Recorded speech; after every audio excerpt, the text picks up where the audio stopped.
Air India ఇలా అయింది అని మీకు ఏమన్నా ఉందా మీకు? కొట్లాడుకొని వస్తాండే చూడు ఇద్దరు మీరు. ఎందుకు అట్లా కొట్లాడుతాండేది మీరు ఇద్దరు? ఎయిర్ ఇండియా చూడు, అది ఫైర్ క్రష్ అయ్యి అంతా చాలామంది చనిపోయి ఉంటే ఏమన్నా ఆలోచన ఉందా మీ ఇద్దరికి? వాళ్ళంతా ఏడుస్తూ ఉంటే చూడు, ఫైటింగ్ చేసుకుంటాండే చూడు మీరిద్దరు. ఫైటింగ్ చేసుకుంటాండే చూడు మీరిద్దరు ఫైటింగ్ చేస్తారా మీరిద్దరు? చేస్తారా ఫైటింగ్? ఫైటింగ్ చేస్తారా ఇద్దరు?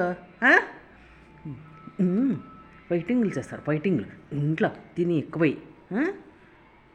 ఏరిండే ఇట్లా అయిందే పాపము, అందరూ ఇట్లా అయిపోయినారే పాపము అనేది లేదు మీకు ఇద్దరికి. ఎప్పుడు ఫైటింగ్. చూడు ఎంత ఫైటింగ్ చేస్తున్నారు ఇద్దరు ఇంట్లో.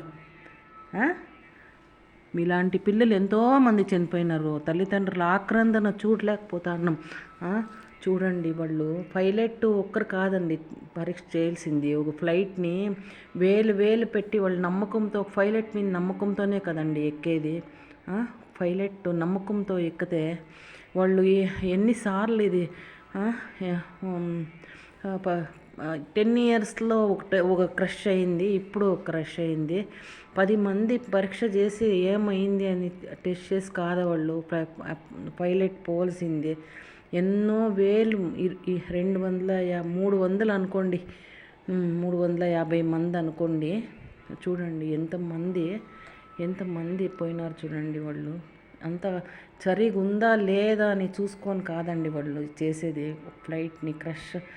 చూడండి మనుషులు ఎంత కేర్లెస్. అంతమంది లైఫ్తో ఆడుకుంటాండారు, మనుషులతో లైఫ్లతో ఆడుకుంటాండారు. అన్ని లక్షలు పెట్టి ఒక నమ్మకంతో మేము క్షేమంగా పోతామనే కదండి ఎవరైనా ఎక్కేది. Air India ఫ్లైట్సే అంతండి. అందుకే ఎయిర్ ఇండియా ఫ్లైట్స్ ఎక్కకూడదు. మనం చూసి మంచి ఫ్లైట్స్ ఎక్కల్లా ఎప్పుడే కానీ. అది పాతగా ఉంటుంది, ఏమేమి పని చేస్తాయో ఏసీ కూడా పని చేయలేదంట. ఒక బాబు వీడియో పెట్టినాడు, ఏసీ కూడా పని చేయలేదు, ఏమీ పని చేస్తూ ఉండలేదు అని చెప్పినాడు. ఇది చూడండి ఫైటింగ్ చేస్తూ ఉండేది చూడండి. ఇది ఫైటింగ్. చూడండి ఫైటింగ్ చూడండి